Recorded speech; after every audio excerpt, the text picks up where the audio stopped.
Are you kidding? He's absolutely spectacular.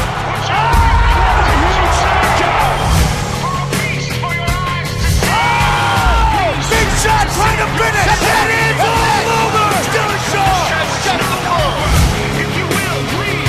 The highly anticipated return of Mirko Kroka. Heading for round one. That bounce back badly.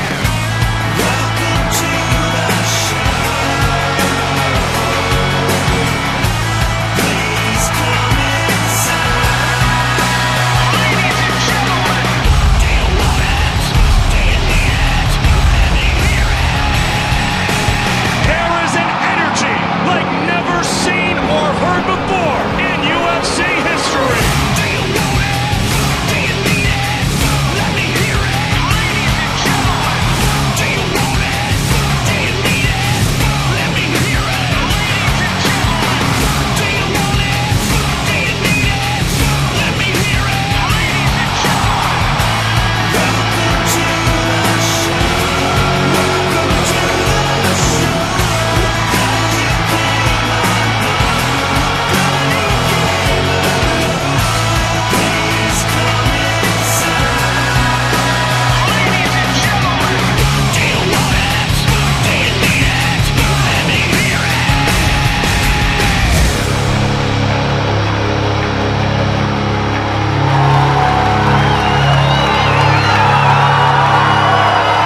What's up, Los Angeles? Good morning.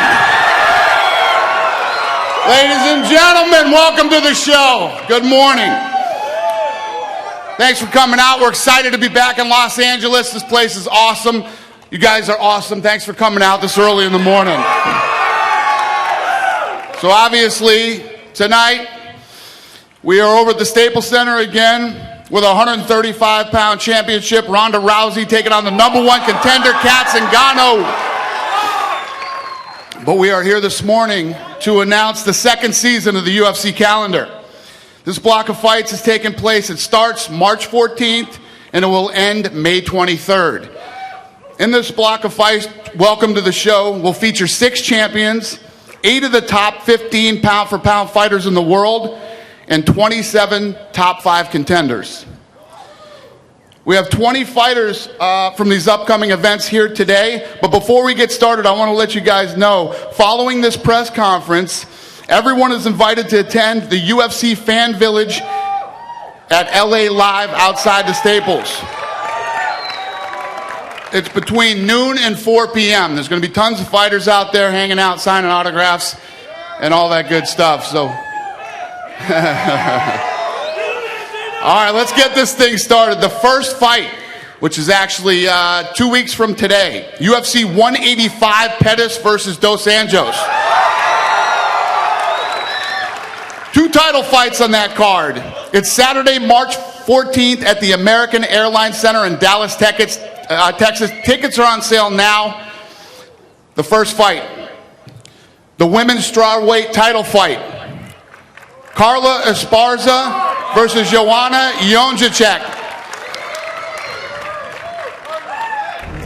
Carla Esparza, the first ever UFC women's strawweight champion, will defend her title against undefeated Polish striker Joanna Jędrzejczyk in the co-main event of UFC 185. This is a perfect matchup of striker versus grappler.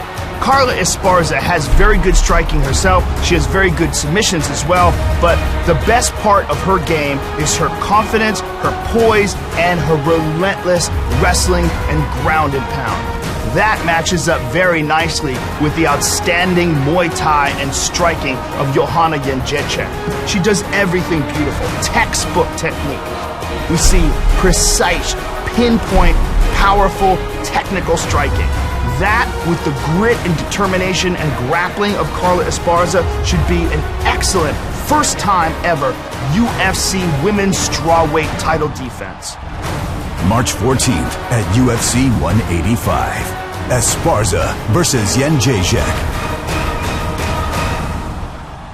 Gentlemen, the #1 contender, undefeated, Joanna Jędrzejczyk.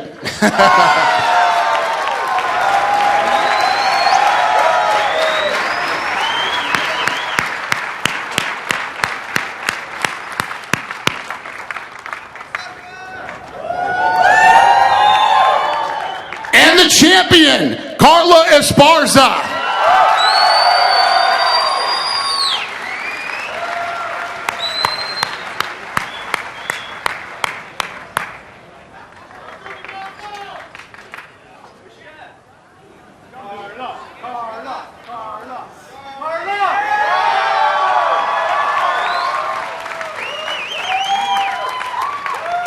All right, and the main event on that card, the number one contender, Rafael dos Anjos.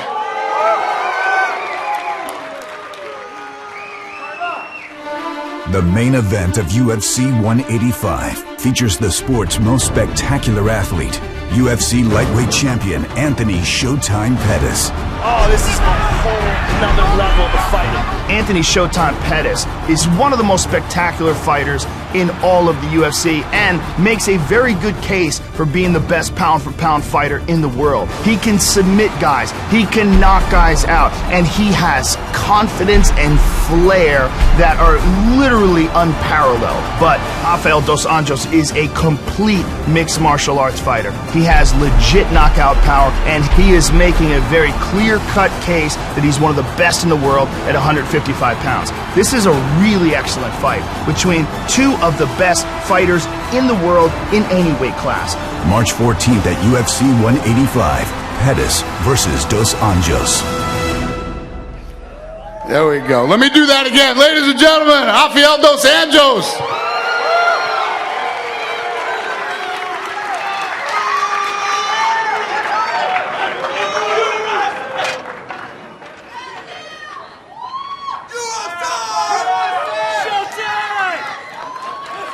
And the champion, Anthony Showtime Pettis.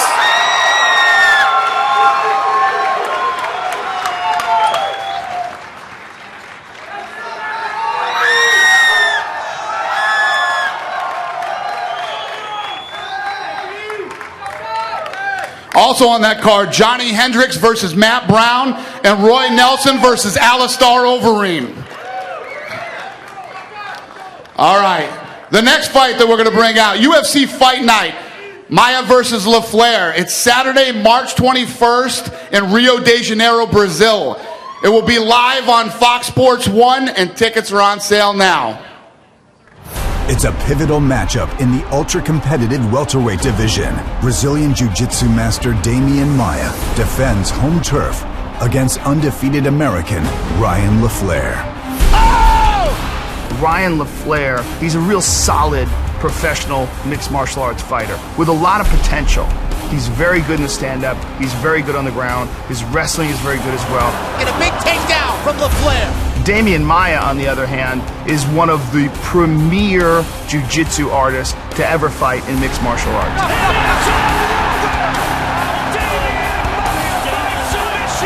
For Ryan LaFleur, this will be the toughest fight, without a doubt. It'll be the biggest win of his career for sure. For Damian Maia, it will reestablish him after almost a year layoff as still one of the premier 170-pound fighters in the game. March 21st, UFC Fight Night, Maia versus LaFleur. Ladies and gentlemen, the undefeated 11-0 Ryan LaFleur.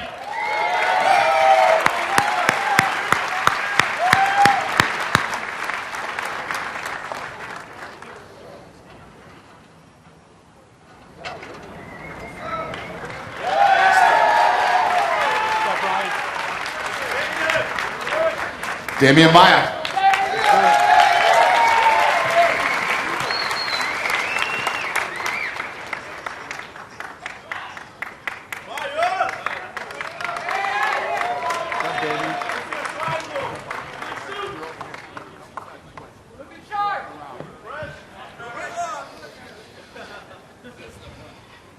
All right, the next fight is a UFC Fight Night. Mendes versus Lamas. On April 4th, two of the world's best featherweights will battle with a potential title shot at stake. Chad Mendes versus Ricardo Lamas is a fight between two truly world-class title fight contenders. Chad Mendes has legit knockout power. He has freakish athleticism. He could very possibly one day be the king of the 145-pound division. The same could be said of Ricardo Lamas. These are two very dangerous guys. Both have very good hands, knockout power in their punches and their kicks, and both guys are hungry, and they see this as an opportunity to prove their position at the top of the heap. It's what makes fights like this so exciting. UFC Fight Night, Mendes versus Lamas. And that fight is Saturday, April 4th at the Patriot Center in Fairfax, Virginia, live on Fox Sports 1. Tickets are on sale. Ladies and gentlemen, Ricardo Lamas.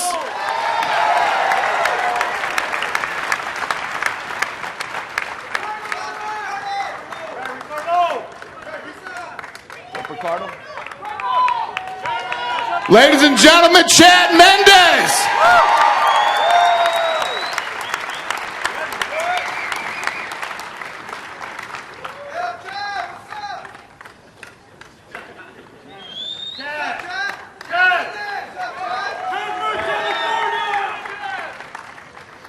Also on that card, we have Jorge Masvidal against Al Iaquinta, the return of Juliana Pena, Clay Guida, Dustin Poirier, Liz Carmouche, Michael Chiesa, Gray Maynard. Great card, ladies and gentlemen. Unfortunately, the fighters are not here for this next card, but they are doing PR right now in Poland. UFC Fight Night in Krakow, Poland is Saturday, April 11th at the Krakow Arena in Krakow. Tickets are on sale now. This one will be available on UFC Fight Pass. In 2007, when decorated kickboxer and Pride legend Mirko Cro Cop took on Jiu-Jitsu world champion Gabriel Gonzaga in a UFC heavyweight title eliminator, the result sent shockwaves through the MMA world. Over and over and over again, Mirko Cro Cop throughout his career has been able to land devastating kicks and achieve spectacular knockout victories. Mirko looks tentative though. Oh, God! Head kick, knockout! Wow! When Gabriel Gonzaga essentially Cro Cop, he head kick KO'd one of the greatest head kick KO artists in the history of combat sports. That was phenomenal! Gabriel Gonzaga is truly a world-class mixed martial arts fighter. His hands look better than they've ever looked before, and he's still got those world-class Brazilian Jiu-Jitsu skills. Both guys are going to go at it in this rematch, and for Mirko, it is a unique opportunity to avenge one of his most disappointing losses. The rematch is on April 11th, UFC Fight Night, Gonzaga versus Cro Cop 2.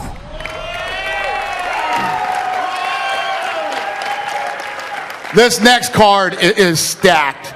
UFC Fight Night, Machida versus Rockhold. Saturday, April 18th at the Prudential Center in Newark, New Jersey, and this one is live on Big Fox. On April 18th, two elite middleweights collide in a battle of dynamic former champions dead set on reclaiming gold. Luke Rockhold has been on a tear. Rockhold has a devastating power kick off the back leg. His grappling is outstanding. Very physically strong, very determined, and Lyoto Machida is perhaps the fastest guy he's ever faced inside the octagon. His ability to lunge in with this karate-style blitz, he, in my opinion, has a fantastic arsenal. This is just a fight for the ages. It's a stacked card, headlined by two men on a quest for a world title shot. April 11th, UFC Fight Night, Machida versus Rockhold. Ladies and gentlemen, Luke Rockhold.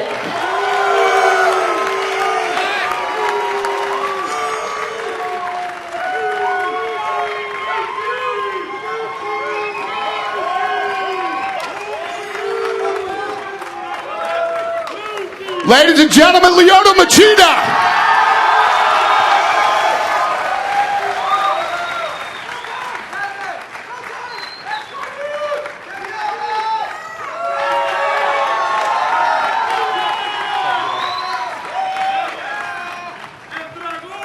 Also on this card is Jacare Souza versus Yoel Romero.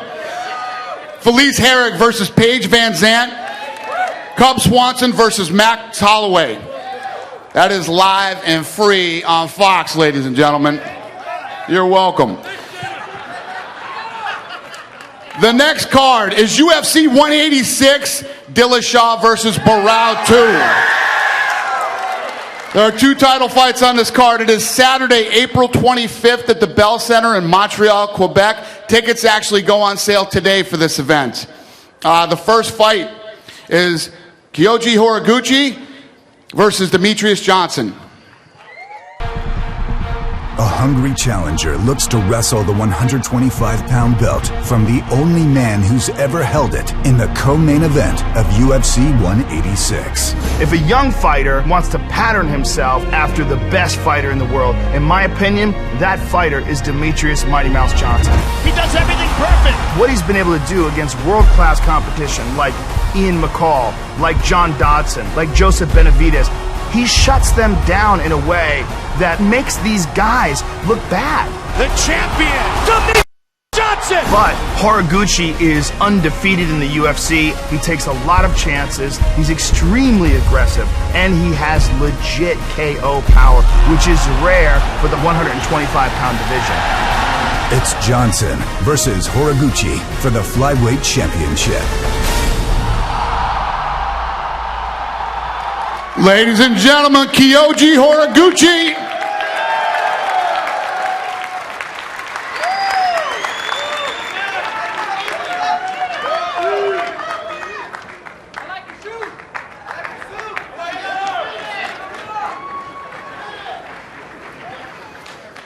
And the champion, the number 3 pound-for-pound fighter in the world, Demetrius Mighty Mouse Johnson.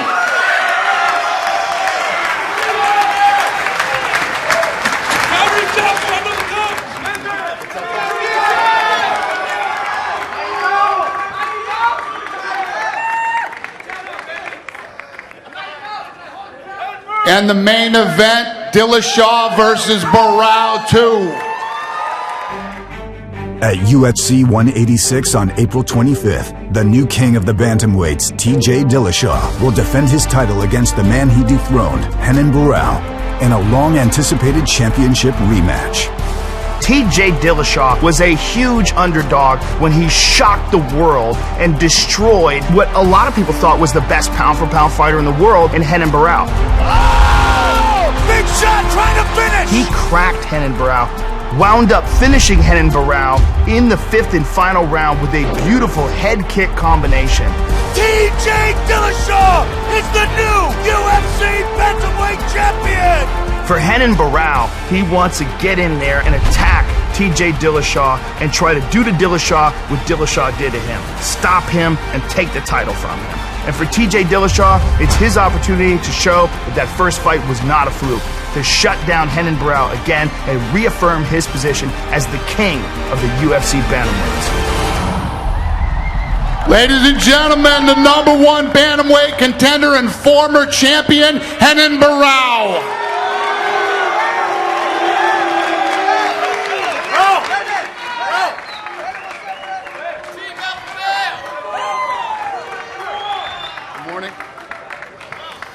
And the champion, TJ Dillashaw.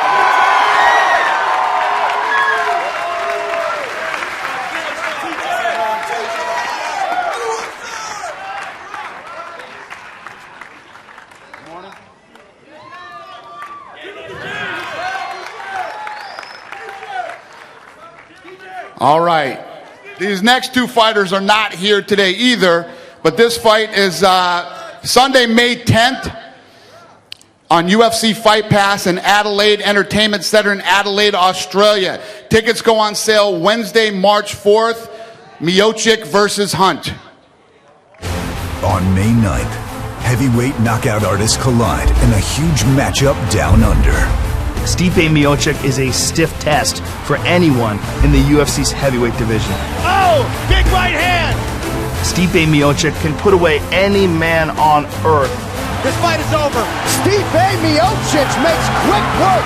Any man, maybe, other than Mark Hunt. Mark Hunt is perhaps the most technical striker in the UFC's heavyweight division, period. When Hunt catches you clean, he knows it's night-night. Mark the Super Samoan! Wow! Boy, he knew when he landed that. He just walked away. Both guys just fight chaos. They throw caution to the wind, step in there into the line of fire, bite down their mouthpiece, and throw down.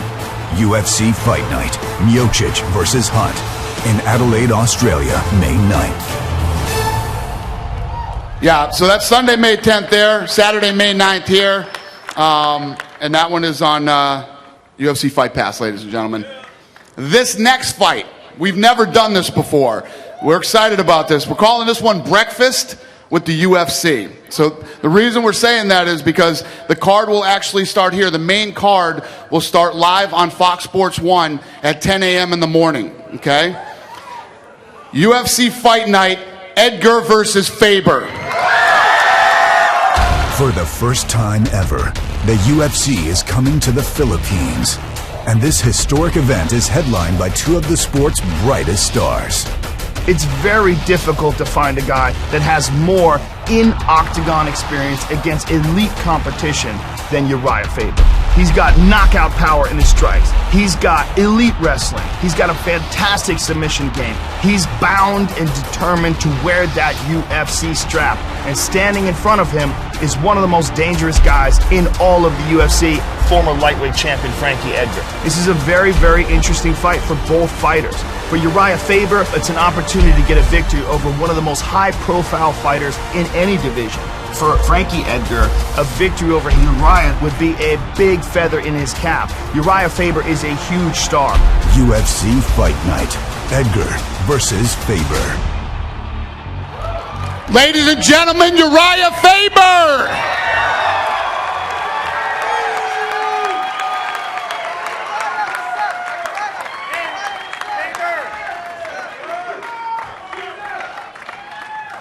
Good morning, buddy.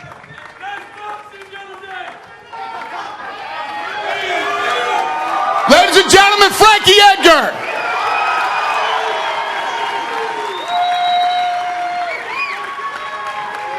Good morning, Frankie.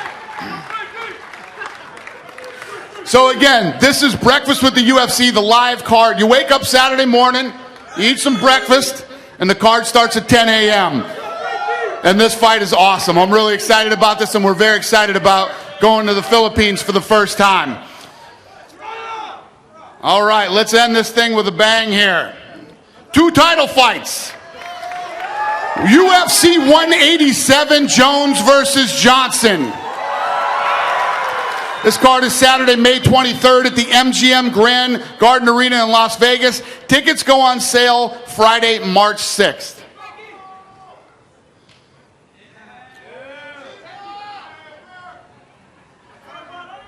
The new face of the middleweight division, Chris Weidman, enters his 4th title fight at UFC 187 against former champion Vitor Belfort. Vitor Belfort made his debut at UFC 12 in 1997, and 2015 he is the #1 contender for the middleweight title. He is like a man possessed, but Chris Weidman is an animal. UFC middleweight champion of the Weidman has the ability to impose his will on great fighters, dominate them, and stop them. And he has done it twice against the greatest fighter the world has ever known in Anderson Silva. He has done it!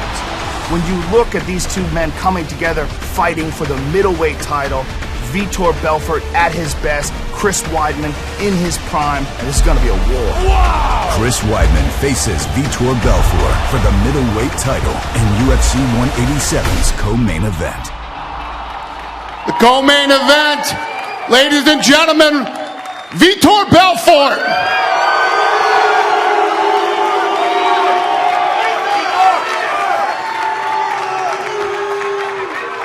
Good morning, Vitor.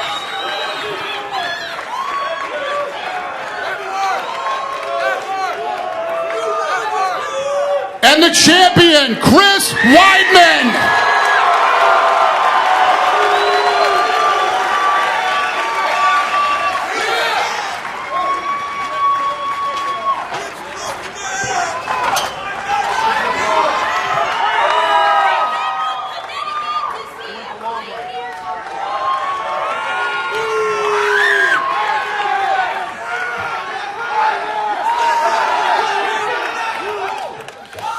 And the main event, Anthony Rumble Johnson versus John Bones Jones. In the main event of UFC 187, the best pound-for-pound fighter in the world, John Bones Jones, defends his light heavyweight title against the division's most powerful contender, Anthony Rumble Johnson. John wants to go down as the greatest fighter the sport has ever known. He is the present and he is the future, and he might be the greatest talent that we've ever seen in the UFC. Now he steps in there against the scariest guy at 205 pounds. Rumble is a machine right now. Anthony Rumble Johnson is a monster. And Anthony Rumble Johnson might be the scariest all-around fighter in the UFC. Amazing talent meets awesome power. May 23rd, UFC 187, Jones versus Johnson. Ladies and gentlemen, the #1 light heavyweight contender, Anthony Rumble Johnson.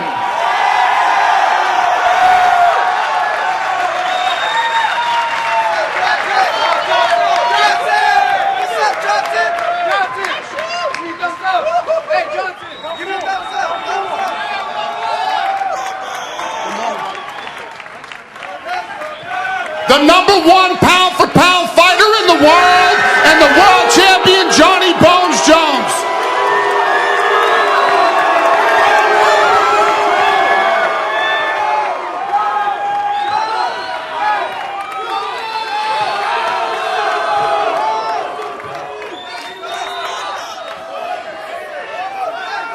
All right, you maniacs, relax here. We got one more thing, and then we'll get into the questions.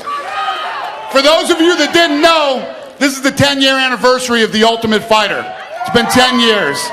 And we're going into season 21 here. For the first time ever, we're doing something completely different. We're doing team versus team.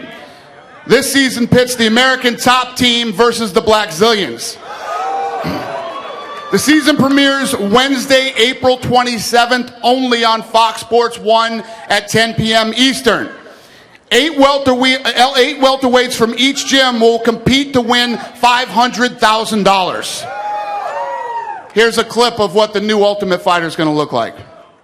When the lights go down and the sun comes up, break my bones and I still stand tall. For the first time in its 10-year history, The Ultimate Fighter leaves Las Vegas and creates a whole new format. 2 of the best MMA teams in the world compete for $500,000. It's a head-to-head Ultimate Fighter competition between rival gyms with championship pedigree. Dan Lambert and his American top team 1, 2, 3. ATT! will fight Glenn Robinson and the Black Zillions.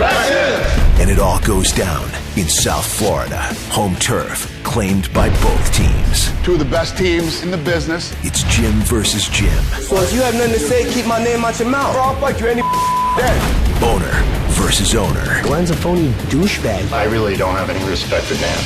And there is no love lost. I'll bury the hatchet right now, right between your shoulders. It's embarrassing. You are embarrassed. You're the most unathletic guy in the room. I've never seen 2 human beings who do not like each other more than you 2. They will fight for team pride. Try your hardest. Everyone here is in shape. Everyone here is ready to go. You ready? Let's go, let's go! Once the competition starts going, you're going to see that explosiveness. Buckle your seatbelts, because we're not slowing down. They will fight for each other. Give me something soft that doesn't bite your tongue off. Call 911. I'm next. I'll go again. Only one team will win the prize and bragging rights. Gentlemen, welcome to The Ultimate Fighter.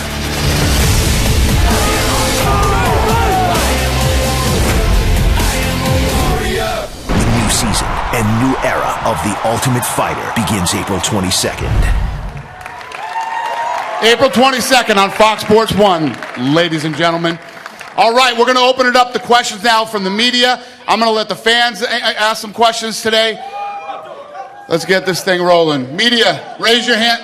There we go. I love you. Perfect. How we do? How are you? Just to follow up on that breaking news real quick on the Ultimate Fighter, $500,000, is that like a contract over time, or are you talking about you're going to write a check to a guy for $500,000? A team will win $500,000. The team wins. The winning team wins $500,000. Has the ability to win $500,000. Got it. And let me ask you as well, 2 title fights used to be kind of a rarity. We got a lot of big events coming up, 2 title fights. Is that something the fans can expect to see moving forward, that, pay-per-views will have 2 championship fights? As long as people stay healthy, yes. Yeah, I mean, this is how we do it. If people aren't injured, this is the way it works. Awesome. Thanks, Dana. Thank you. Let me start with Jon Jones, please. Jon, obviously, it's been a rough couple of months for you. You heard the boos, things going on. Talk to us about what's been going on, kind of your mentality, how you've been getting through the last couple of months, any changes in life, just kind of where you're at right now. Right now I'm getting ready to start training camp, pretty much, in about 2 weeks. Life is good, man. I'm blessed, man. I'm really fortunate to be in this position that I am in the first place. I have a lot of great things happening in my life. And, sometimes you're going to have some rocky roads, some, negative things are going to go down. But, for the most part, the life that I get to live is truly a bonus and a blessing. So I take the bad and I just, stuff happens. But I'm getting ready to go to training camp and do what I do. Oh, yeah. Thanks. And if I could follow up with Anthony, please. Yesterday at the Q&A, a lot of people were taking shots at Jon, and you kind of went out of your way to say, don't take shots at this guy. I have a lot of respect for him. Why are you going out of your way to be so nice? I mean, it would be easy to kind of take shots at him. I'm not going out of my way to be nice. I'm human. He's human. You know what I'm saying? We all make mistakes. You know what I'm saying? The world is... honestly, the world is crazy because we love each other to hate each other. You know what I'm saying? Half of y'all want to be loyal and half of y'all just want to be, bandwagons. You know what I'm saying? And the way I see it is because if we win, you love us. If we lose, you want to boo us. You know what I'm saying? So we're human. It happens that way. You know what I'm saying? But I'm not going on my way to be nice to the man. You know what I'm saying? But it's all good. Thanks, Anthony. If I could go to Chris Weidman, please. Chris, obviously this was supposed to be your card. This is supposed to be your event. Yeah. First, what's up, guys? Yeah, I want to start by apologizing to you guys. I really, wanted to fight here, and I apologize to Vitor Belfort, the UFC, that we couldn't make this fight happen here in LA at the Staples Center. But you guys are in for a treat with Ronda Rousey tonight, so it's all good. And I don't know, was that the question? Well, no, but I wanted to let you have the floor. All right, can you give us an update? I did want to ask you kind of how you feel being here today, knowing you were supposed to be fighting, title was supposed to be on the line. How do you feel? And give us an update on your health as well. Yeah, it's a little weird. You're looking at I'm driving by the Staples Center, and I imagine fighting there, and just driving by, not in tip-top shape is kind of weird. But it's the way the cookie crumbled. It's part of the plan, and it ended up being I'm on a great card with Jones and Johnson, and me and Vitor, are definitely in a good spot. What was the second part?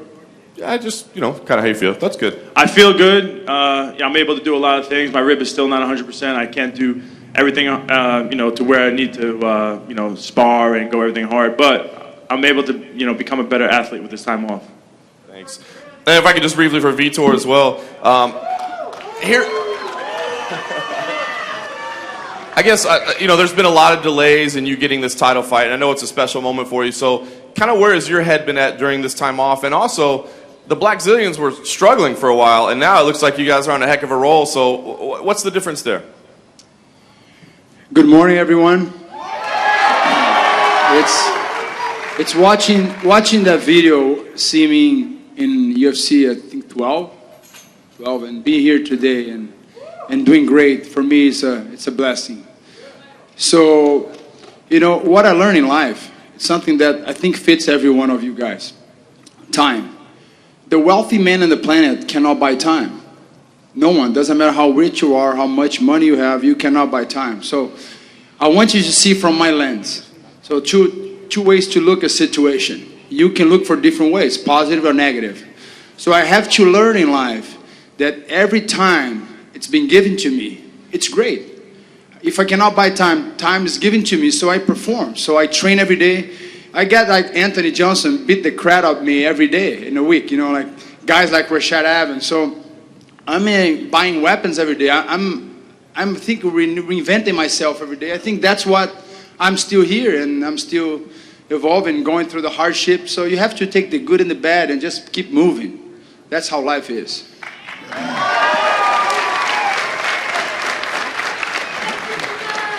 Good morning, everyone. Thanks for the time today. Ron Kruk with Inside MMA. I'd like to start off with a question to Frankie Edgar and Uriah Faber. It seems that the fans definitely are looking forward to this matchup. Even the media is looking forward to this.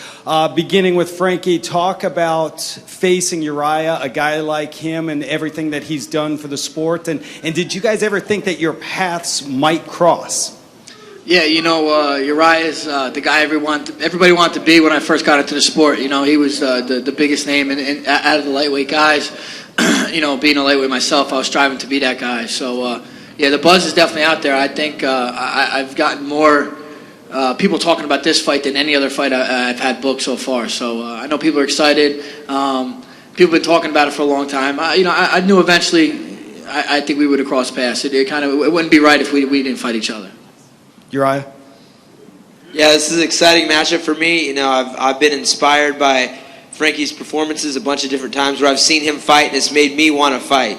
And that's the kind of guy that gets my blood flowing. It's the guy that gets me a little extra motivation when I get up and hit training. And I'm in this sport to do the big fights. That's what I've always shot for. And for me, this is 12 years in the game for me. Coming up on that, which is crazy to think about. Yeah. John Jones always giving me crap about California Kid nickname. Said I'm a California grown man, but for me, this is an opportunity to do what I love and have a lot of eyes on me and fight someone that I respect and get a huge win in my legacy and move towards the things that I want. Quickly following up with Vitor Belfort. Vitor, you were very vocal about being disappointed that this fight was not happening here in L.A. Will you talk about that disappointment and your thoughts on Weidman? I have been injured before, so I think we got very bummed out in the beginning, but I put myself on his situation. I've been injured before, so we athletes, this is a tough sport. And I think we are trying to learn. Everyone, we made a meeting to, just talking, all of us, why so many injuries and why it's happened. And I think the sport is new and it's becoming a new sport. It's coming a new regulation. UFC is working his way out to open things up. And I think we got immature and injuries happen. And I put myself on his position and it wasn't a very, very big injury. So I think we go into an area that we still boxing, we're still sparring with boxing gloves. We still have to, the equipment, it's becoming more MMA. So we need to spar, like example, I use a rib protector, I use headgear. So it's hard, it doesn't feel comfortable. Fighters don't like headgear. So it's a way, it's a process to work in a way to slow down, less training, less sparring, and it's hard to figure it out. So injuries happen. I was feeling for him, but we're fighting in a great car. I think the fans, as a fan, I never see a car like that. So we are blessed to be there. And then just to allow Chris to respond to that, Chris, do you feel that you maybe need to do some things different in training camp? No, not really. This was something that I was wrestling, which I have to do, and it wasn't anything that I was doing that was chaotic. It was a very controlled situation. I was on a switch position that every guy here has been a million times, and it's just weird how it happened. I really don't understand how the heck it happened, but it happened. But it's not like I don't have any regrets. Like, oh, I shouldn't have been doing that, and it was immature or anything like that. I've been wrestling my whole life, John said, and it's true. So it's just something I have to do, and it was weird how it happened. Final question to you. Vitor's done a lot for the sport. What are your thoughts about facing a pioneer like Vitor Belfort? Yeah, no, I have a lot of respect for him. The more I watch his tapes, I know he's very dangerous. He's got a lot of tools that I'm going to be prepared for, and I'm taking him very, very seriously. I have a dream and I have a vision, and I can't lose. And he's just another tough guy that I have to step in that cage with to make my dream come true, to keep elevating myself up.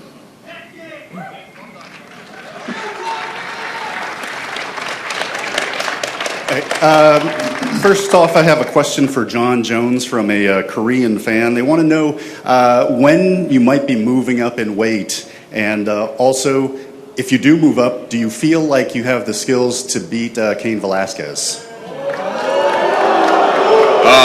You're going to ask me that in California? Come on. I don't know when I'm going to move up into weight. You know, I've entertained the thought of going to heavyweight so many times, and I think right now, with all due respect to Anthony, you know, I believe I'll win that fight and get into, you know, the super fights and rematches. But if I do go to heavyweight, and when I do go to heavyweight or whatnot, I do believe that I have the skill set to beat Cain.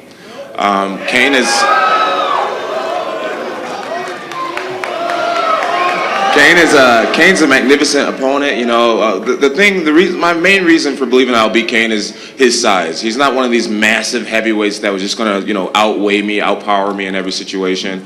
You know, he's a guy that I can totally compete with. I believe that I'm smart enough to compete with him. So yeah, when it happens, it'll be a good one. All right, great, thank you. Make it happen, Dan. Dana's like, want to negotiate? Want to negotiate? Let's do it.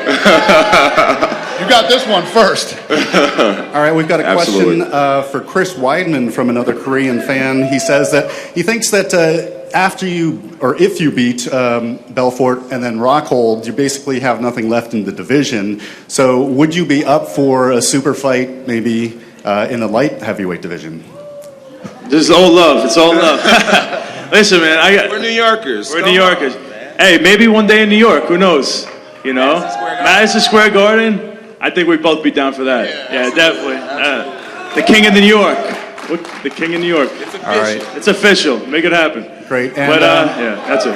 A question from a Korean fan to Vitor Belfort. It seems like your time out of the octagon has been a little bit longer than expected. Do you feel like you're going to have to deal with the ring rust at all, or are you in peak condition right now?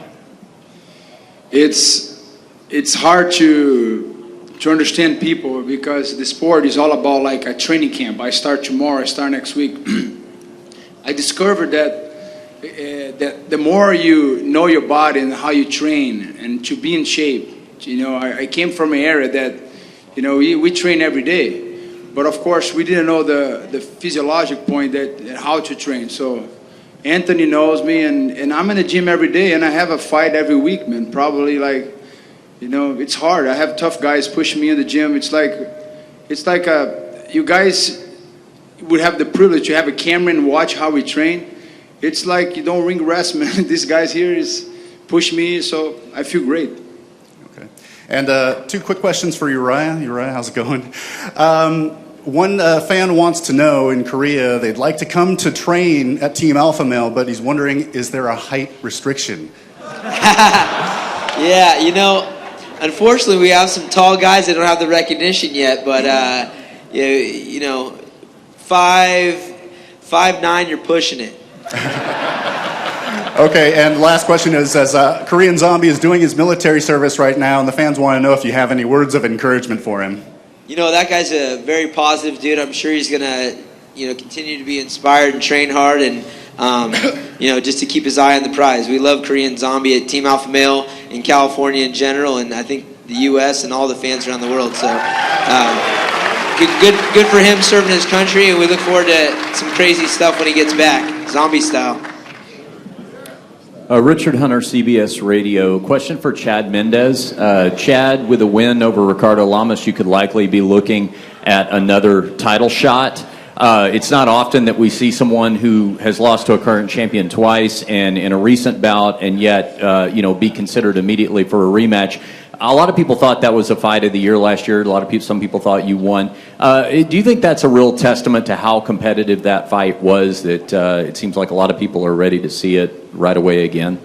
Yeah, I mean, I think so. That was a war. You know, that was a fight that a lot of people have, you know, given me a lot of compliments on. You know, I poured my heart and soul into that fight and that training camp and left it all in the octagon. So, you know, I got a tough match in Ricardo Lamas coming up. You know, if I win that fight, you know, I think this is a fight that's definitely going to determine, you know, one of the true number one contenders. You know, we got Frankie and Faber going at it, which I'm super excited about. So, we'll see what happens when that whole mix goes up. And I would definitely like to get back in there as soon as possible. And a question for Renan Barral. Renan, this rematch with TJ Dillashaw, we were originally supposed to see in Sacramento, and you had the weight cutting issues problems. Do you believe that that's an aberration, that the weight cutting issues are now completely behind you? And are there any particular steps you're taking with your body to make sure that that problem doesn't happen again? Essa luta contra o TJ era para ser em Sacramento, mas você teve o problema com batendo peso. Tu acha que esse problema já passou? Acho que com certeza, sem dúvida nenhuma. Estou muito bem quanto a isso. Estou bem mais leve do que as outras vezes e estou bem tranquilo.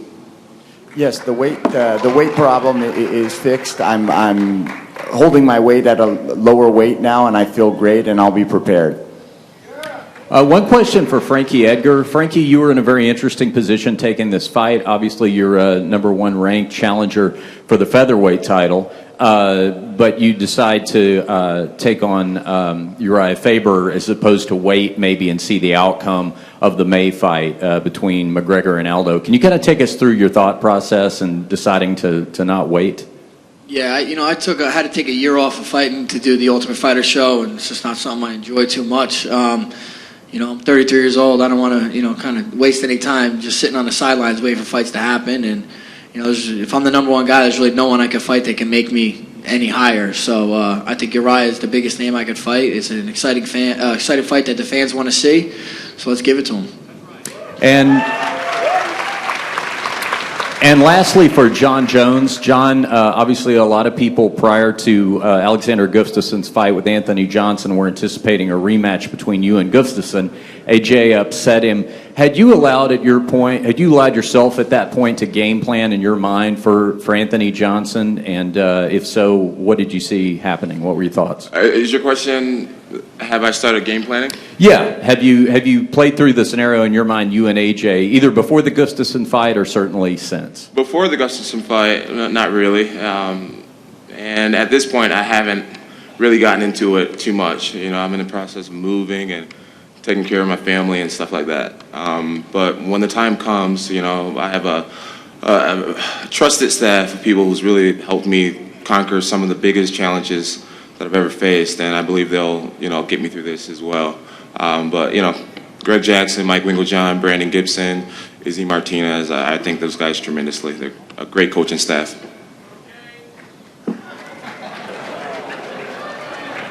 Really? Really? Hello, everybody. For Pettis,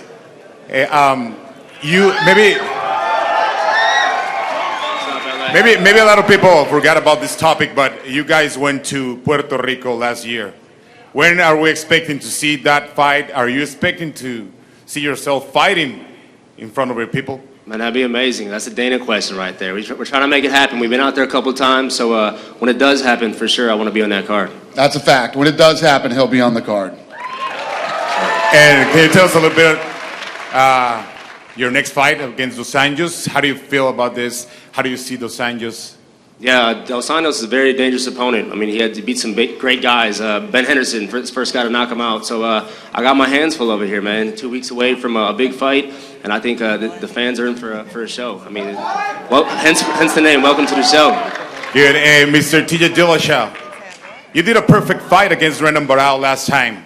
I'm pretty sure he did. He watched that video fight over and over, and he's expecting something like that. Can you tell us a little bit your preparation for this next fight? What's going to happen? Absolutely. I'm facing a monster again, Renan Barral, but I'm more confident than I've ever been. I'm getting better as a fighter still, and I'm going to prove again April 25th that it wasn't a fluke, that I'm going to be able to dominate him with my speed, and just I'm a better fighter all around. And I'm really excited about it, and I'm pumped to have this fight. He's the #1 contender, and unfortunately Cruz got hurt, but he's the guy I've been wanting to beat and put behind me anyways, and so now it's time to do it. Good, thanks. And last and not least, but for Mr. Dana White, there are a lot of Mexicans right here, right? We already know that you're going to bring us 188 to Mexico City now. But what about you talk about 2 events in Mexico City. Can you tell us about that? It's going to be Monterrey, Mexico. Where is it going to be? Probably. That's what we're talking about right now. But we have nothing definite yet. Let's focus on Mexico City first, okay? And then after we leave there, we'll talk about where we're going to go next. But the first event in Mexico was awesome. The crowd was awesome. It's been very successful down there, like I always believed it would be. So I'm pumped. Viva Mexico. Hi, I've got a question for the ladies. Joanna, I'll start with you. You decided to not be a part of The Ultimate Fighter, and now you'll be facing, of course, the champion who won on that show. I'm just curious how you feel about that decision to not do the show in hindsight now, and how you feel about Carla, how she performed on that show and as a champion. Hello, everyone. So last year I didn't expect that I'm gonna make 115, but I did it for UFC, for Dana White, and you see, you do not have to be in tough. You can be a champion if you do just good 2 fights. So I'm gonna be a champion. It's gonna be my 3rd fight in UFC, and I'm gonna be a champion. You're gonna see it in 2 weeks. Carla, if I may follow up with you, how do you feel about this fight? Because on the program, obviously, you had some opponents that you had faced before, and you certainly got to be quite familiar with your opponents that you would be seeing in the future here, but Joanna brings something different, so I'm just curious how you feel about it. Joanna definitely came out of the woodwork. She's someone that I didn't know a lot about before seeing her fight in the UFC, but that just goes to show there's 115 pounders all over the world, you know, just going to come out of nowhere. So, you know, I plan to keep my belt, and I'm definitely going to keep my eye out in this division. Very nice. And Dana, for you, last question. I saw you at the Invicta show last night. We know that Chris Cyborg got the job done in 46 seconds. I spoke to Lorenzo. He said if she can make 135 for a fight beforehand, she could come over and maybe fight Ronda. I'm just curious how you feel about her performance last night. What did she say? Lorenzo has said if she could prove she could make 135 and fight somebody, that then she could then have the opportunity to face Ronda. I'm just curious. What did she weigh yesterday? She fought at 145. Yeah. So she hasn't made 135 yet. Right. So when she makes 135, we could probably start talking about it. That's what I'm asking you. Yeah, what you thought though of her performance? Yeah. And are you guys her getting closer? performance? Oh my God! I mean, did anybody see that? Yeah. Yeah, it was pretty vicious. It was. Did that girl get her nose broken? I think a lot I think of so things, too. yes. Yeah, it was pretty vicious. I don't know if she can make 135 pounds. Word is that she weighed 170 last night. Yeah, for the fight. So we'll see. We'll see what happens. We'll see how it goes. You know.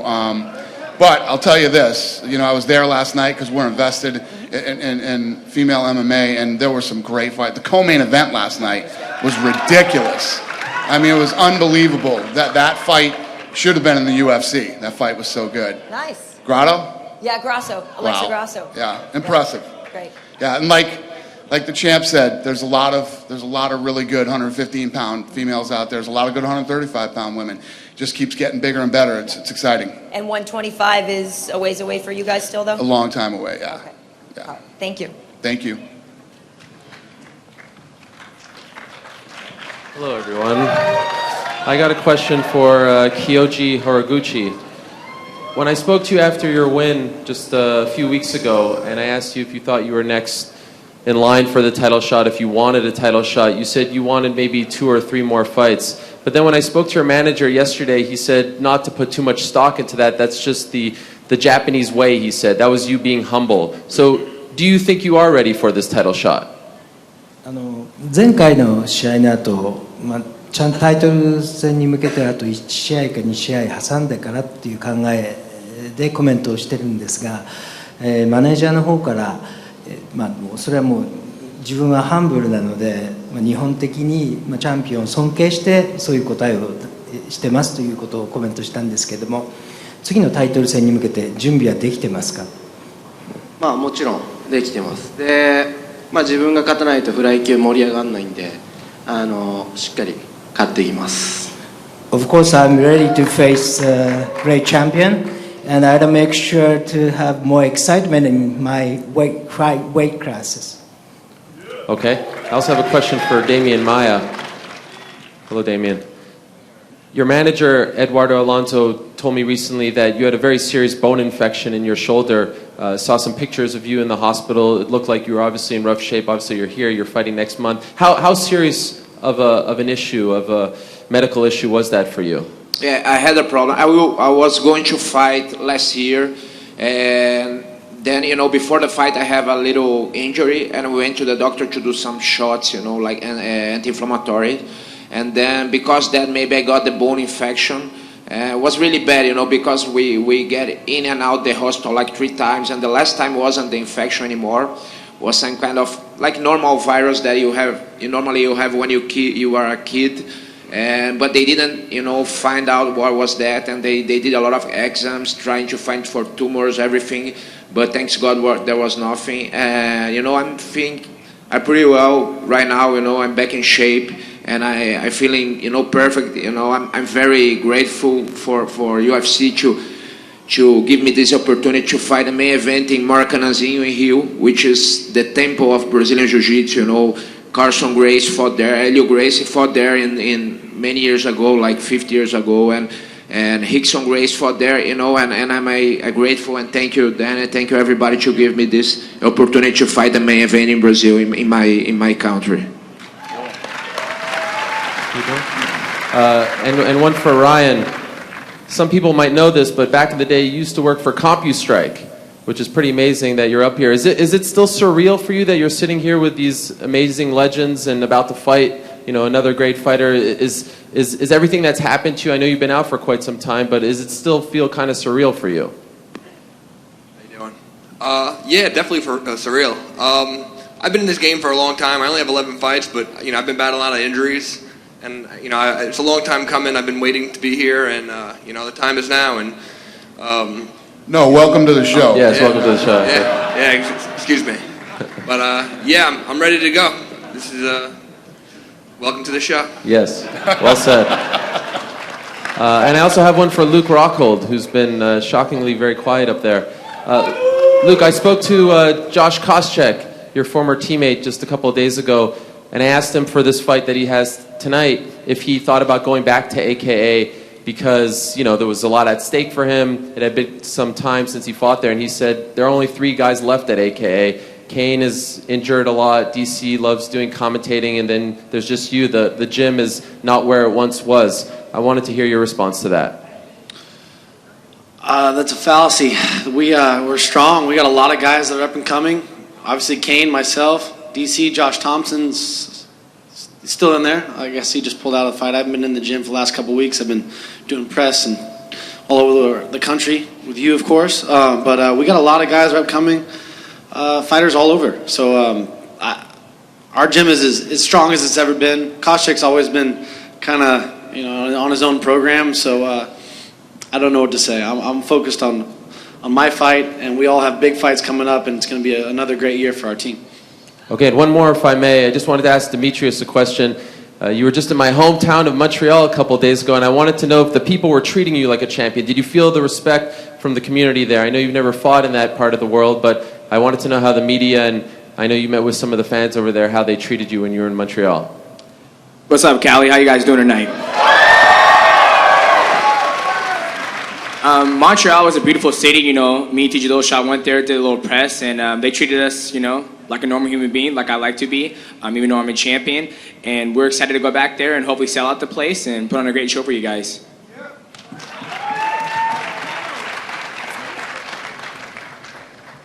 George Garcia with MMA Junkie Radio. I got a question for the Mexicans. Ricardo Lamas and Carlos Esparza, you both have fights coming up within a reasonable amount of time where a win and you could fight at UFC 188. Does that interest you, Ricardo, in doing it over again? And Carla, would you like to fight in front of the Mexican crowd in Mexico City?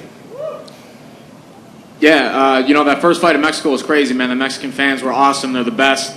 And depending on what happens in this next fight against Chad, it's definitely something that's in the back of my mind. I'd love to do it. Viva la raza! I would love to fight in front of a Latin American crowd. I've had a long year, a lot of fights, but for me, that's a dream for me to fight in front of a community like that and inspire, the people over there. That's something that I've always wanted to do, and I know one day I will. So, maybe 188, maybe later, but I know it's going to happen. And my bad, but Chad, you're part Mexican. Anthony, you're part Mexican as well. I guess the question goes for you two as well. Sorry about that, guys. I'm actually not Mexican. On to Anthony. Yeah, for sure, man. I mean, I got a tough opponent over here I got to face in 2 weeks, but if that works, let's make it happen. Okay, and then Chad was adopted. For Henan and TJ Dillashaw, I saw a picture of, I guess it was a stare down, and then all of a sudden Henan was glaring your way. Has there been some tension there, or was that just a random pick? The question goes for you, TJ, and for you, Henan, as well. Thank you. I'm sure there's tension. We have to fight each other. I stole the belt from him. I'm sure he wants it back. But I'm having a good time with it. If you can tell with me, I'm going to have a smile on my face. I'm going to be enjoying myself. I feel like that's how I fight. I fight better that way. Keeps me aggressive, keeps me entertaining. I'm out here just as a sport. I don't hold anything against him. I actually have a lot of respect for the guy. He's been a great fighter for a very long time, but it doesn't mean I'm not going to beat him up. And for Henan? Ele perguntou sobre a encarada que vocês fizeram no Canadá, se tinha alguma tensão, o que você falou para ele ali? Falei que no dia da luta ia meter a porrada nele. Acho que ele é muito falastrão, fala demais. I told him that in the fight day I'm gonna beat him much, and he talks a lot, so he's gonna, have to follow what he's saying. The Brazilian translation is never as good, as what he really said. He said, tell TJ I'm going to whoop that ass and I'm going to this, that. She says, I'm going to beat him very much. I'm a lady, so I'm sorry. I'm teasing, honey, I'm teasing. Question for Lyoto. Lyoto, can you talk a little bit about your preparation for this fight and which challenges do you bring for Rockhold? Good morning, everyone. I just started my camp last week, and I have a great teammates to help me for this fight. Even John Jonas, he offered for me to train with him. Who knows? Do it. Are you going to? Don't trust it. He said, don't trust it. Do it. But I have 8 weeks for the fight. I know Rockhold is a tough opponent. He's very good on the ground, very good stand-up fighter. But I believe in my support system, and I'll do my best. And a question for Rafael. Rafael, can you talk a little bit about the fight against Pettis as well? How do you think this fight's going to go? Morning, guys. I've been training my whole life for this day. And so I'm really blessed to be in this position, fighting for the title. I'm in UFC for long years, 18 fights, so I'm really looking forward to get my belt. Finally, I got my chance, and I'm really confident in my weapons. So I have a lot of confidence on my weapons and what I got.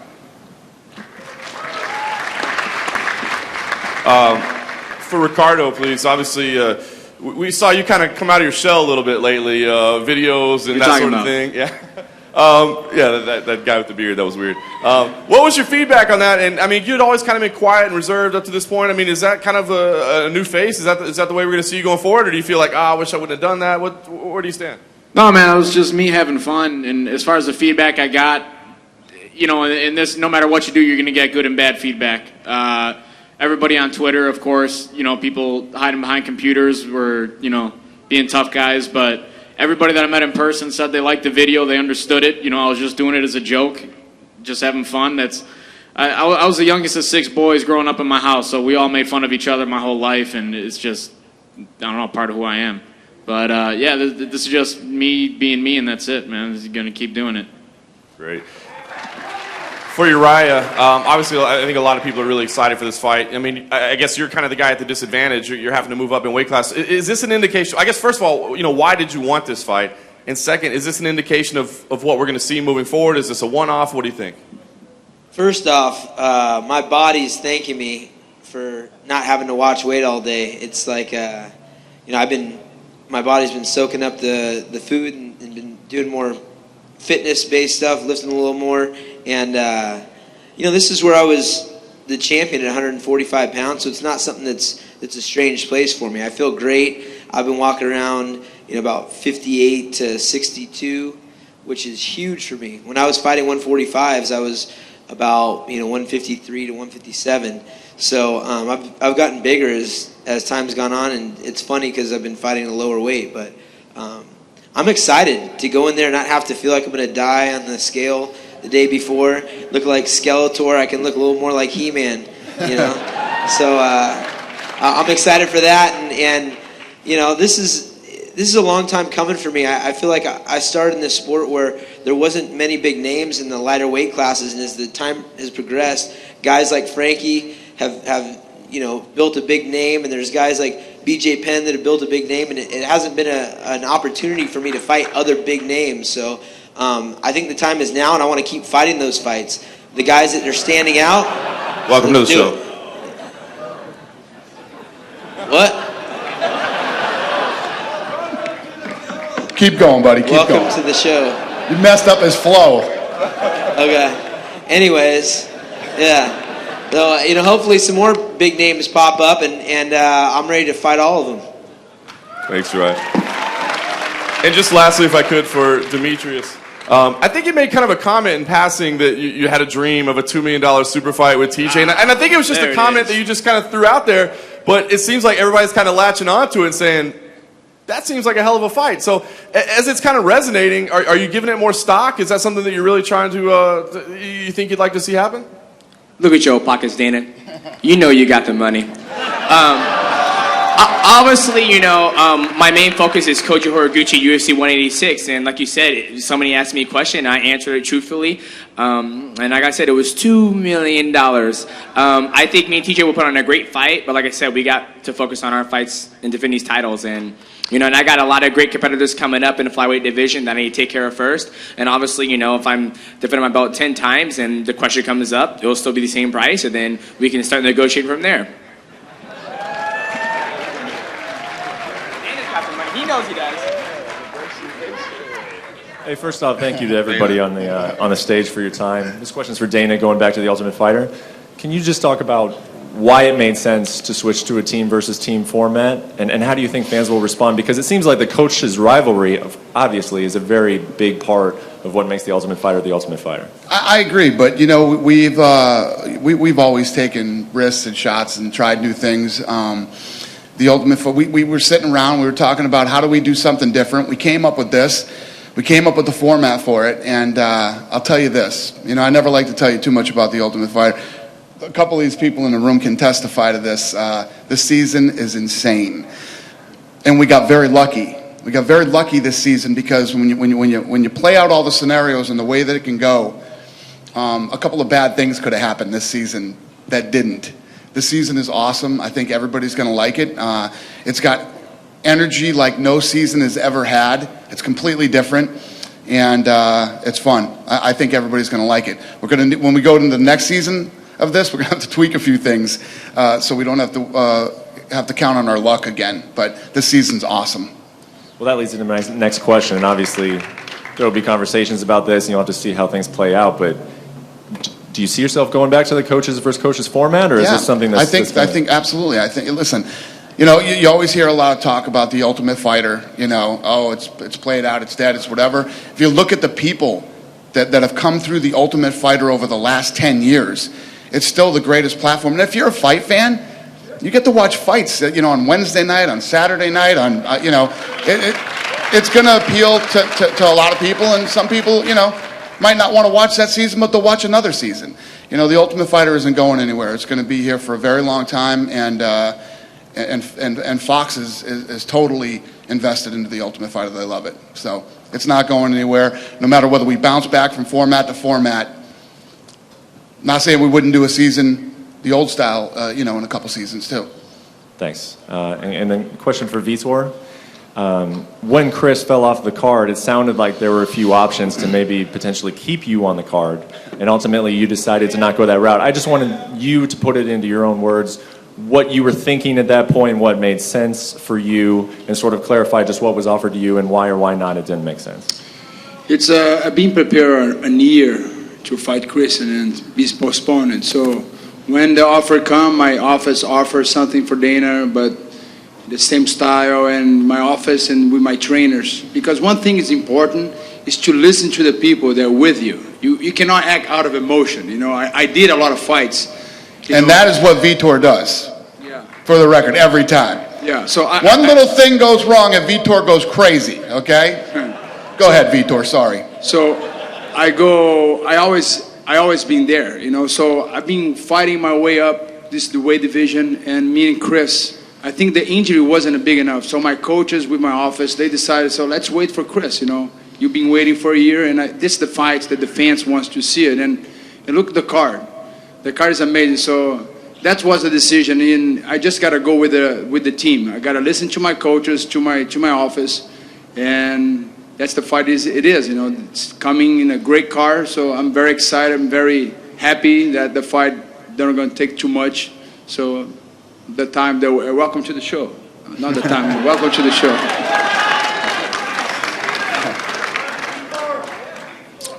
The media good? Start asking some fan questions here. Yeah? Raise your hand. We'll bring you a microphone. I don't have any tickets. All right? Let's get that out of the way. Hello. Yes, sir. How are you? How you doing, man? Good. Who do you have in the main event? Who do you have to win tonight, actually? Who do I have winning? Yeah. Listen, the thing that I'm pulling for is a great fight. That's all. It's gonna be a good fight. That's all I'm concerned with. I tell you this. I honestly believe, you know, as you get into fights, and, you know, we sell fights for a living. That's what we do. But the Ronda Rousey-Kat Zingano fight, Kat Zingano is big. She's strong. She hits hard. And she's one of these girls that might have a bad first round. Look out. She's coming in the second round. She's very exciting and a true threat to Ronda Rousey, in my opinion. Oh, yeah. And for Anthony, how long do you think it's going to be before your brother becomes a champion, basically? He's moving down to 125 right now, so he's looking at Johnson very closely. Yeah. So he has to make weight first, man. So once he makes the weight, you know, he get a couple fights. He's young. He just turned 21, so we're going to give it time, let him mature, and when he's ready, he's ready. Nice. And for Jones, you're more of a model now, man, than you were before because of what happened. You know, it's a lot of people are looking at you, so you look good, man, and you know, be strong. Be strong. Thank man. you. All right, thanks, man. Thank you. Thank you, sir. Have a good day. Hello. Hello. So, as a long-time UFC fan, it's a really good pleasure to meet all your fighters and Dana, of course. Thank you, sir. If I may, I would like to ask a question in Portuguese to Lyoto. Yes, okay? sir. Lyoto aqui, então Lyoto, vai ter uma luta de Belfort com o Aydemar agora, eu torço para que Belfort ganhe, claro, e eu queria saber se você se importaria de lutar com ele, com o brasileiro, ou se talvez não pelo cinturão com o Jacaré. Se tem algum problema em lutar com o brasileiro? Hold on. Let us get a translator, because nobody understood it except for that lady right there. So Vitor and Weidman are gonna face each other. Who do you think is gonna win? And if Vitor wins, do you have a problem fighting with him or with any other Brazilians, like for example with Jacaré? I'm professional. No, I have no problem to fight against Brazilian. I just have to represent my team. Eu não tenho problema de lutar com brasileiro. Eu apenas sou profissional e eu faço o meu melhor sempre representando o meu time. And if I may, one other more to John Jones. Yeah. So, John, you seem to be a really good friend with Anderson Silva, of course, and you would like, with all that is happening, to see he retires after all the process, or you might want to see he fighting again, because he pretty much proved everything that he needed to, right? Right. You know, I've never been a guy to condone steroids. You know, I've had my own personal issues or whatnot, but, you know, I do not condone steroids. But, you know, I don't believe that Anderson, I don't really know the whole situation. Yeah. I don't believe he's been doing it his whole career. When you go through a situation that he's gone through, you know, there's a lot of people, medical people, that's going to advise you to do this or that to heal yourself. And I'll never look at Anderson as a cheater. I mean, what he's been able to accomplish throughout his career is just unbelievable. He's still a guy I admire and look up to tremendously, and I'm pulling for him to just get through all this and continue being the champion that he's been. Yeah, I 100% agree with you, man. It's a pleasure. Aloha, Carla. How you doing today?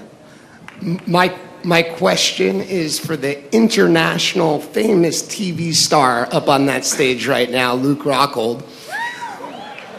When you're traveling around the world, actually, sampling all the different cultures that local cities offer,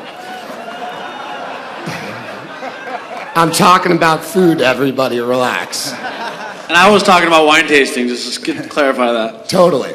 What are some of your favorite cities to check out and sample? For those of you that don't know, this is kind of an inside joke.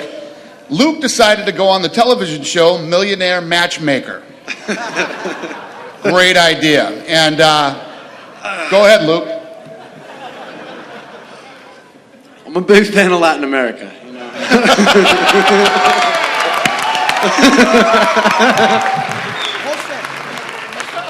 Let's leave it at that. What's your next question? My next question is actually for you.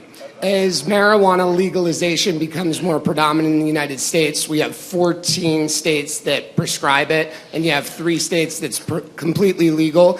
As that moves more prominent in America, do you think the commission should possibly depenalize something that's legal in multiple states and prescribed in a ton of others?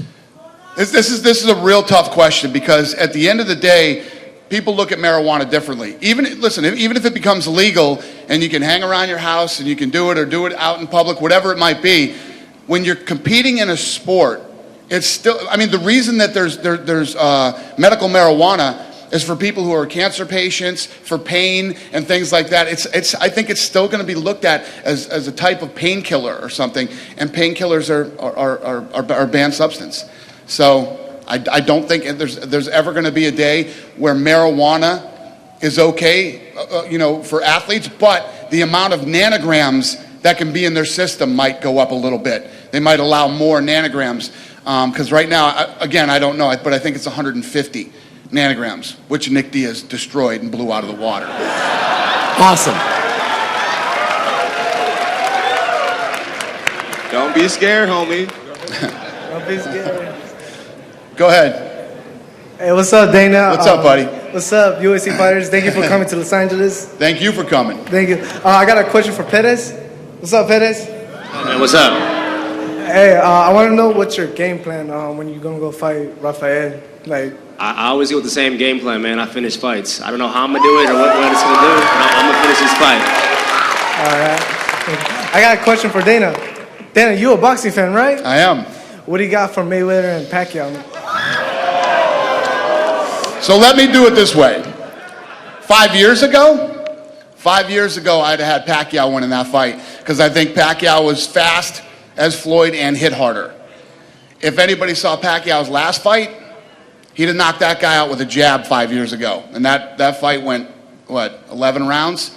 Floyd's tough, man. Floyd's defense, his speed, even at his age, I would have to give Mayweather the edge. And just to let you know, I still wear Pacquiao shoes to the gym every day. That's what a Pacquiao fan I am. So, it's one of those fights I wish happened a long time ago, but I ain't hating on it, man. I'm trying to buy some tickets right now. Well, you know how much? Oh, yeah. You go for it. And I'm bringing Pettis. Asked me for tickets early, so I'm probably going to bring Pettis with me. Take me too. You too? All right, yeah okay. Thank you. Thank you. Go ahead, sir. Hi. First off, thank you guys for coming. I have a 2-part question. One for Weidman, Jones, and Dana. I love New York. Madison Square Garden is awesome. When are we going to get it done? I really want to see a fight down there, man. Well, obviously things are going a little better for us in New York these days. So as long as that keeps rolling, it's looking good. I've been saying that for 5 years, but it's looking good. It's looking better. Awesome. Hey, John Jones, thank you for stepping up to take care of yourself, man. I know for a lot of fans, we really want to see that. Just want to say that right here. Dana White, I'm a college graduate. I'm looking for a job. You got a business card? I want to be on Fox Sports 1 day. I just want to ask you straight up, do you have someone I could talk to, maybe? Sure, you make you a commentator next weekend leading up to the Pettis fight. How's that sound? You know what, if you could do that, yeah. Let me talk to you, Dana White. I could fetch coffee, whatever you need me to start at. Bring your resume up here. I got you, thank you. All right. Hey, I don't have it on me, but I'll talk to you if you give me the opportunity, sir. All right, man. Congrats on graduating from college, man. Thank you. What's up, buddy? All right, so I see Frankie's the only one without the title. So when are we going to make that happen? He's the #1 contender, so we got to make it happen soon. Yeah, well, you know he's fighting in Manila, right? He's fighting Uriah Faber. So after that fight, well, we'll see what happens. All right, cool. Go, Frankie. Let's go. Go ahead, buddy. What do you got? All right, I got a one comment and I got one question. My first comment is for you, Dana. Dana, you are the sickest president of any organization ever. Thank you, sir. Thank you. You don't see Roger Goodell up here with a suit in his ass. You are the baddest president ever, and I just thank you for being so real. I love you, man. What do you want, a job? You looking for a job, too? Hey, man. Huh? Hey. I got a job, but I'll take You just got the last guy fired. You're in. Hell yeah. I love it. What's your question? Sorry, bro. You know what? I do have my resume, so. Come prepared, son. My question is for John Jones. John, you're a freaking inspiration. I love you, man. But like Kanye West, it is hard to be your fan.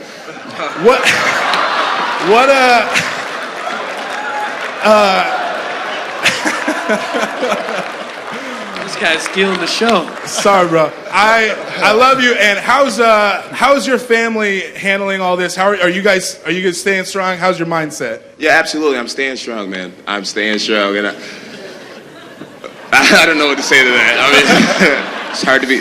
Man, I do some dumb stuff, don't I? Jeez. Hey, staying strong, though. I appreciate your support. I'll try to be better. Ah, man. Love you, bro. All right, right here. All right, this question is for John Jones. I just want to say I'm a big fan of yours. I completely disagree with that guy. I don't. I love that guy. Hey. My question for you, do you think that there's anything Anthony Rumble Johnson does better than you? And how are you going to defend yourself against it? He has much more striking power than I do. Yeah, that's pretty obvious. I haven't knocked out anything. Rampage said I can't bust a grape, and I think that is true. I just have a great staff of people around me, really smart coaches, and we're not naive to our strengths and our weaknesses, and we'll come up with an appropriate strategy to be successful. Awesome. And thank you so much for your support, man. I really appreciate you. I'm praying for you. I hope that you can sign an autograph for me. Absolutely. Get up here. Come on, let's go. Come on up here, buddy. Hey, Kia, where you at? Come on over here and help us. Go ahead, man. Walk right around the end there and come on up here. Yeah, let's not make this a habit now, okay? We're going to do it for this guy. It's okay, it's okay. First off, I just want to say thanks again to all the fighters for being here today. Thank you guys so much. Two questions. First to Frankie. Frankie, I know you fought a war when you fought Jose Aldo, but in your mind a little bit, do you wish that Conor wins so you could go in there and kind of give Conor a good fight? Honestly, whoever wins is going to win. The best guy's going to win. I like to be the guy to take it from Aldo, though, to be honest. But, yeah, for sure. I mean, I don't know. Conor might be the bigger money fight, Yeah. He's going to promote the hell out of it, whatever he's fighting. So we'll see what happens. Absolutely. And my other question's for Rumble. Rumble, obviously, you've been through a lot. You were with the UFC originally, got cut, came back, and now you're on a roll. You're one fight away from the title, man. Do you ever just take a minute to just look back on everything you've been through and just reflect on everything? Not unless, you ask me, like you just did. It really doesn't cross my mind. I just stay focused and keep going forward. I don't really think about the past and the troubles I've had, in the past. I got a legend that I have to fight. So right now, I'm not thinking about the past. I'm thinking about the future. All right. Thank you, guys. What's up, my man? Hi, this is a question for Anthony Pettis. I believe in the card, it's going to be your little brother in the exact same main card. How do you feel about that? I mean, does it stress you out any way? Now, we just fought on the last card together, and we both won bonuses. We both won the fight, so it feels good to do a training camp with him. You know, I got somebody that's grinding the way I'm grinding, and I kind of feed off his energy because he's still working his way up the ladder, and I see how hungry he is, and I just remember how I used to be at his age. So I just feed off that. Well, thank you. You're such an inspiration to me, and I'm so glad that I actually get to talk to you. Thank you so much for answering my question. Thank you. Thanks, buddy. Thanks for coming out today. Yes, sir. Wow, what a lineup. Can we go to lunch after this? Lyoto, now that you had a few fights at this weight class, how are you feeling, and are you going to stay with it? Yeah, I feel good in this 185, and I'll stay at 185. Are you scared, Luke? Don't get scared, homie. I'm excited, man. Lyoto's he's a true martial artist. He's a legend. So I get up for this fight, and I'm looking forward to it. It's going to be a fight. It's hard to promote a fight like this sometimes. Lyoto doesn't talk very much. He's very honorable, lives by the code. But I think our reputations speak for themselves. I think we go out there and we perform every time. This is a fight that you guys are going to get excited about. He's going to do his thing, and I'm going to do mine. I'm going to hunt this man from start to finish. And it's not going to be a dull moment. Well said. Dana, I think I can speak for a lot of the fans. When Embedded started, there was a lot of stuff about your life in there. We love watching all the fighter stuff, but have you guys considered, or will you consider getting, some of the other personalities in there, like Lorenzo and Bert and yeah, Bruce well, obviously, with Joe. There's been a lot of stuff. Joe would be tough, It's easier when you're in the office because we're right there. Right. We send these camera crews to wherever these guys are, leading up to the week of the fight. People don't realize how much work goes into Embedded and cost, and then to turn that thing around real time. And we've been dealing with a lot of stuff in the office lately. We've really been working the last 2 months. Let's just say that. Did you fire the bodyguard that was late for that plane trip? Who was it? I don't remember. When you had the Fox exec on. Kia? No, Kia's still there. He made it through that. Yeah, okay, Kia survived that. It's tough sometimes. If I'm out doing stuff, we'll do it. But we've been hardcore the last 2 months. That was fun. One last thing. For a fan like me, it's hard to follow or support the meatheads. AJ, I just want to say, stay humble like you have been, and it's a pleasure watching you as a human being and a fighter. Good luck tomorrow night. Thank you. Thank you, sir. Yes, ma'am. Sorry, I'm nervous. Don't be. How are you? Okay, welcome to LA, first of all. Thank you. We love UFC, my husband and my young son back there. Thank you, sweetheart. We go to your expos in Vegas. And this one's going to be awesome this year. We got a lot of cool stuff planned for this. Got our tickets already. I love you. But I can't afford the $2,500 ticket to meet you. And $2,500 to meet me? The VIP. That's a fucking ripoff. Okay, you're getting robbed. Don't pay that. All right? I didn't even know that. So I figured this is my opportunity if you're willing to take a picture with me. Let me ask you a question. It's $2,050 to meet me. Is that what it says? It's to meet me. $2,500 for the VIP, and you're one of the fighters that. We're gonna bump that way down. That's gonna change. That's ridiculous. That is fucking ridiculous. I didn't even know that. Yeah. We're going to make that very affordable. Okay. Okay? Please. Yeah. There's somebody in my department, in my organization really upset right now, but that's bullshit. We'll fix that. Okay. Okay? So can I get a picture? Yes. Come on up here. What's the next question? What's up, Dana? How are you? Pretty good. Me and my brother are here to meet Frankie and Vitor. I just wanted to know if me and him could get a picture with them. To meet who? Frankie and Vitor? And Vitor Belfort, yes, sir. All right. Well, let's say this. Everybody's here to meet everybody, I'm sure. I'm going to do this last one. You can come up and meet these guys. And then, what do you got, sir? I just had a couple questions. First one was from Machida. I was actually just wondering, as a fan, what the game plan was going into the Chris Weidman fight. Because it seemed like you didn't fight up to your potential in the first 3 rounds, but really poured it on in the 4th and 5th. Was the game plan to maybe wear him out and try to put him away in the championship rounds? Yeah, the game plan was stay away from Chris Weidman when he's wrestling, and try to work on my footwork. And the third round, I will start to throw my punch, my kicks, but he was better than me at that fight. Fair enough. And then my next question is for you, John Bones Jones. So everybody, it's really upsetting me that everybody is basing, your character on what just went on with you, when nobody is looking back on what you did before the Shogun fight when you chased down that purse snatcher. I mean, how does that make you feel? I mean, that people are just judging you on the bad things and not, the great things. I mean, one day. Yeah, I take it in stride. Like I said earlier, my life is a blessing, man. In high school, growing up, eating free lunch, I could have never imagined living like this today. So I'm so grateful, first of all, for all the hard work paying off in my life. So, when bad things happen, just because everything is going so well, I can't even allow that to stop me or to, determine anything. It's easy to kick people when they have a hard situation going on. So I take it in stride, and I know who I am. I'm a phenomenal father. I'm a phenomenal, my life is good, man. I don't worry about nothing, pretty much. Last thing.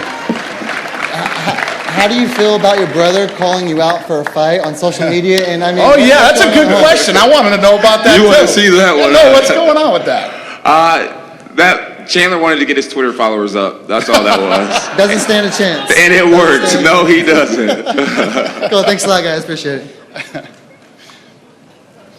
Go ahead, buddy. What you got? Hey, how's it going, Dana? Good. I want to say thank you to everybody for being here. I got a comment and a question. My comment is for the champ, Sergio.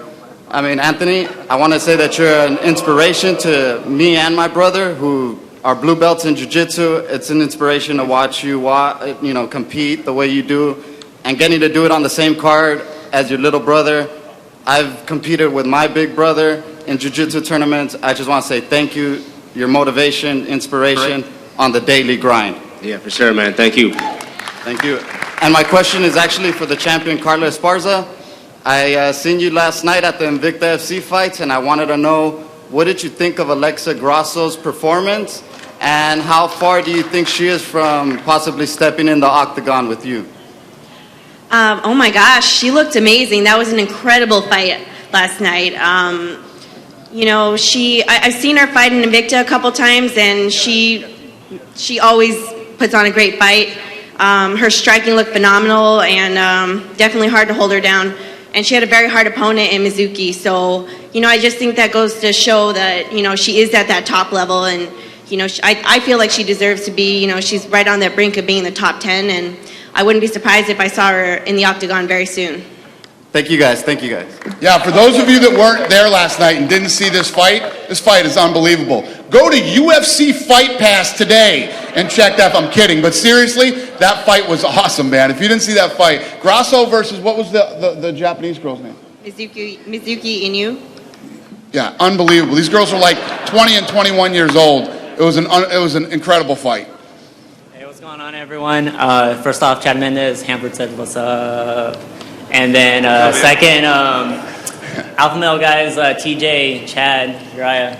I want to be alpha male tonight. Can I party with you guys after the fight, or what's up? How tall are you? 5'11".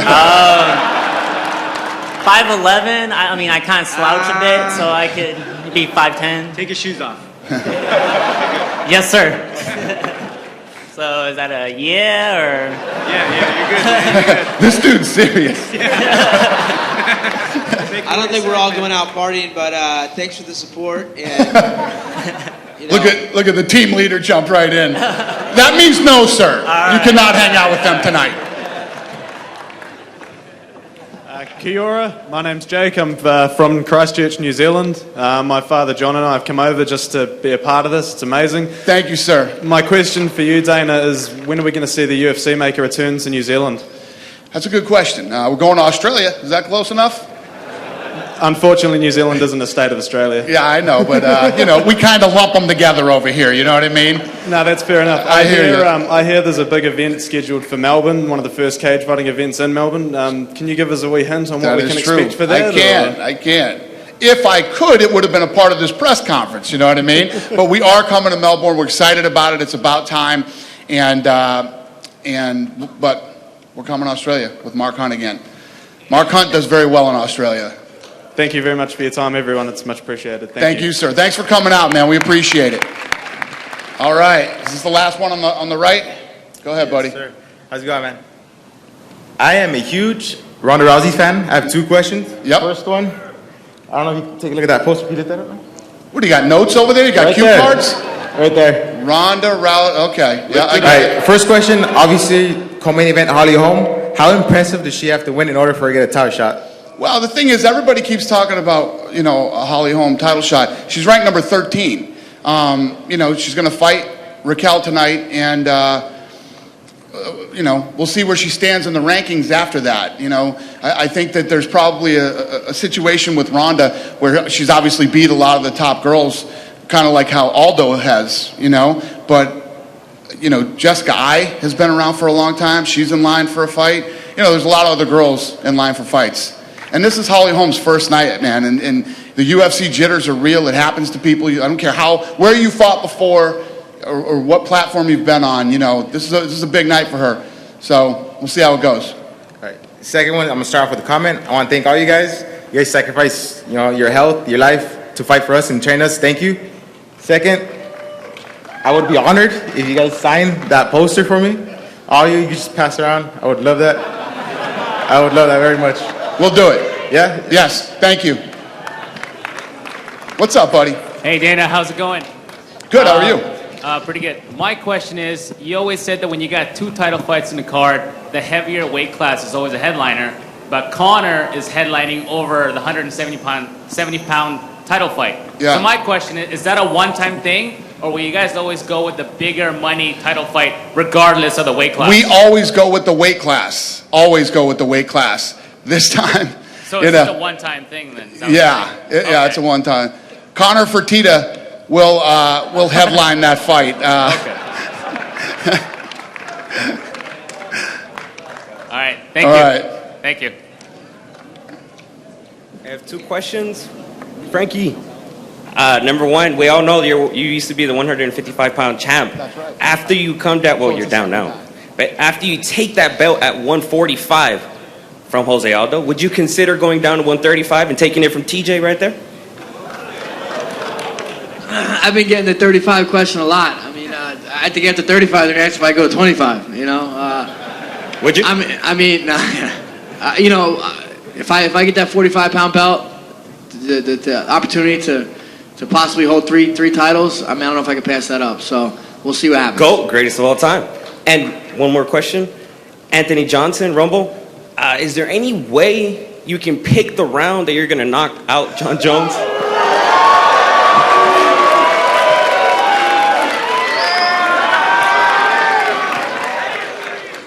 I don't know how to answer that, to be honest with you. But I'll say this, like I said before, I'm going against a legend. So all I know is that I have to go out there and do my best and let the dice roll, and whatever happens, happens. So regardless if he's standing at the end of the fight or if he's laying down, I have nothing but respect for him, and I'm just excited for the fight. John Jones. All love, man. All love, John Jones. Luke, if you ever need a wingman, let me know, man. Thank you. All right, what do we got? One more? Two more. Hey Dana, how's it going? Great, this how are you? question's for you. I think a lot of the news recently has been about the free agents that's coming up. Do you guys have any interest in pursuing Fedor? I know that came up with the whole Bellator thing, and now the whole Brock Lesnar with his WWE contract running up. I think Fedor has made it pretty clear he doesn't want to fight anymore. I know he's out there doing some interviews and things like that, but I don't think he's interested in fighting. Thank you. Brock's under contract right now with the WWE. When his contract is up, I am sure he will call me. Hi, Dana, everybody. Thank you. Excuse my English. I'm from France. No, your English is great. Nice to meet you. Thank you. We met in Dublin, actually. First question for you, Dana, a quick one. How do you dare make a welcome to the show without Conor McGregor? Your English got really bad. It started out great, and then it got really bad. How do you dare make a welcome to the show event without Conor McGregor? Got it. Okay. So this this block of fights in what we call this season, Conor isn't in it. Conor doesn't start till July. Conor is everywhere. Well, so he just should have been here even though he's not fighting till July. I get it. I will never make that mistake again, my friend. Okay, thank you. Thank you. Another one for Rafael, who's quiet. Rafael, if, and it's a big if, you can beat Anthony, do you think you will be a true champion until Khabib loses? Because, come on. I love you, I respect you, but we all saw what he did to you. Yeah, I lost for him. But I think the reason that I got my title shot, that I've been more active. So we'll be. And Khabib is hurt. Khabib fans. Khabib has been hurt. That's why he couldn't fight. Yeah, I know, but you can't feel as a champion. So we shouldn't have done anything until Khabib was healed and ready, right? No, that's a good fight. We want to see this fight, but you can't feel as a champion when you know Khabib is out there and he did that to you. So Khabib's going to fight Cerrone. And he's going to destroy him? Then the winner of that fight will move on. And sorry, Rafael, I didn't mean to jump into your thing, but... Yeah, so it's not fair with the competitors of the weight division wait for him, you know? Yeah, and I think he got to beat Cerrone, which is a tough fight. And that's my plan, beat Pettis. I respect him a lot. He's a great champion. But I'm pretty sure I will beat him. And I have, on my dreams, I'm not going to die with that loss against for Khabib. You know, I want a rematch and defend my title against him. Thank you very much, everybody, and go Ronda. Thank you, sir. Thanks for coming. All right, that was everybody. Listen, I'm telling you, man, every time we come to LA, you guys are awesome. You show up, you hang out, great questions. We really appreciate you guys very much. One last thing I want to remind everybody is we will see you at the UFC Van Village. Go down there, check it out. I'm going to square these guys off for some photo ops. Thank you, Los Angeles. We appreciate it.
Thank you, ladies.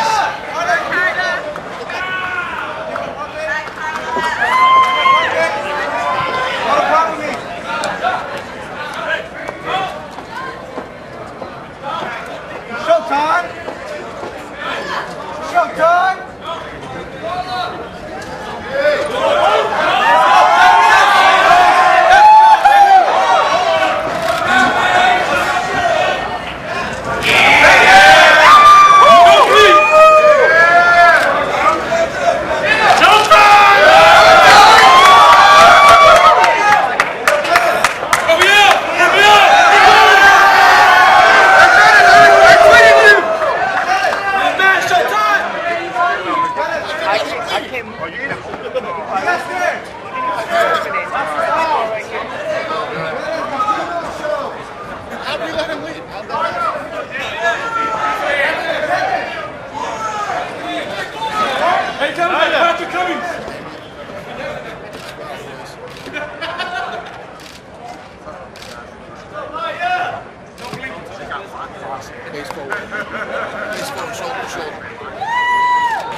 What's happening, dog?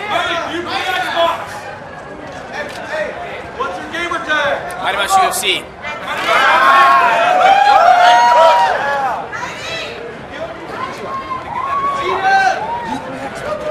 Mighty Mouse UFC.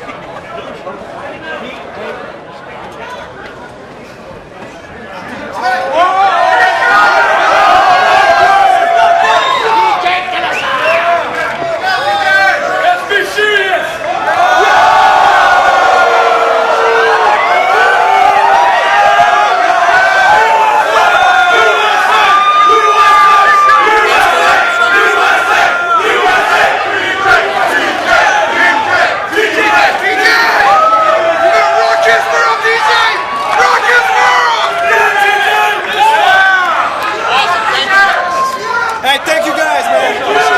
Thank you.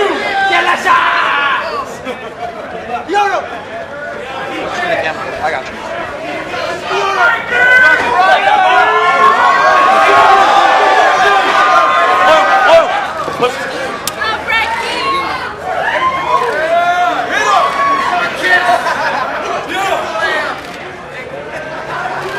He broke his hair.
UFC fans, don't miss a premium fan experience here in Los Angeles before UFC 4.